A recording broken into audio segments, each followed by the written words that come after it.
The bird dog. So this is an all fours exercise for the core, but also working the back. So we're working a lot of muscles here. This is a stability exercise and a very powerful one at that. This is one where less is more. You don't necessarily want to be looking to the person next to you and seeing if you can create their range of motion, particularly if they happen to be very, very good at this exercise.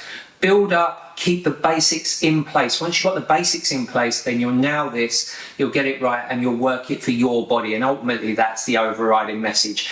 The main thing that can go wrong here and to concern yourself with is hyperextension of the back and creating lower back pain as a result. We are going to work the lower back in this position, but we want to maintain that and make sure that the discomfort comes from working the back in a safe position rather than just going into hyperextension to make everything look that little bit more impressive.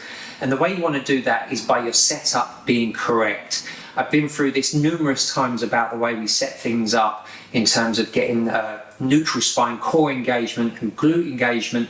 Even though we are going to be activating the glutes further still, we still want to get everything nice and tight and set in a really good position before we begin. So please watch over the other videos, like for example camel videos there where we're doing the setups correct and being in those kind of positions.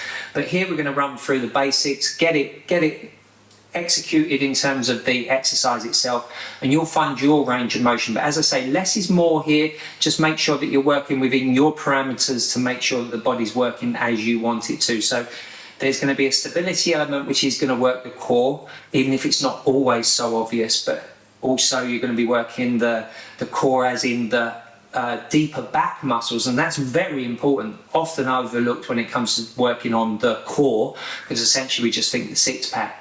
It's way more than that, way more. I'm sure I don't need to mention any more about that. So what we're going to do is set ourselves up. So we're going to get into all fours position.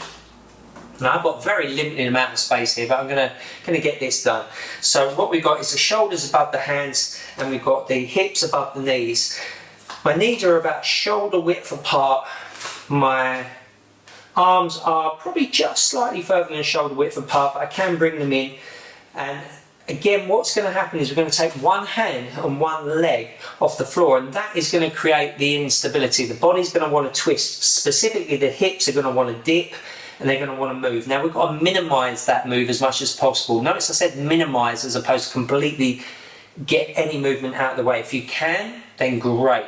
But however, there may be a slight bit of hip movement, because even the stable joints of the hip do have a little bit of play in them, even when they are acting as stabilizers in their truest sense, in this case, as they are working as a stabilizer of the entire body and holding you up.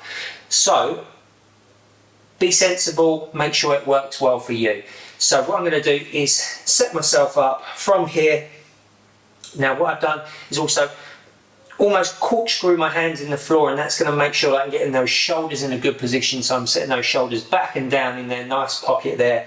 Got that core engaged, slight glute engagement. And from here, what I'm going to do is I'm actually going to lift. I'm going to go with my left hand. So my left hand's going to come out straight like so. And my right leg is going to come back. Now I've just done it individually, but I'm going to do it simultaneously for the bird dog. So again, one more point. If you've got sore wrists or your wrists hurt in that position, come up into the knuckles position here. Again, perfectly acceptable, and that's going to take any wrist soreness out of the equation there, because we've got nice straight wrists. I'm going to come back down into this position again. So from here we're going to go left leg first and right leg. But again, what I don't want to happen is for this hyperextension of the back just to get into a good position. If you're limited, i.e. your arm can only come up this much before you start to feel it in the back, then that's where you're at. Work with that range of motion, that's perfectly acceptable, and eventually over time you will get further and further just through progression, but do it in a smart way. So, core engaged, glutes engaged, and when we're ready, we're going to go. So, nice control. The first thing you notice is how I don't rush the move. So, legs set again. Now,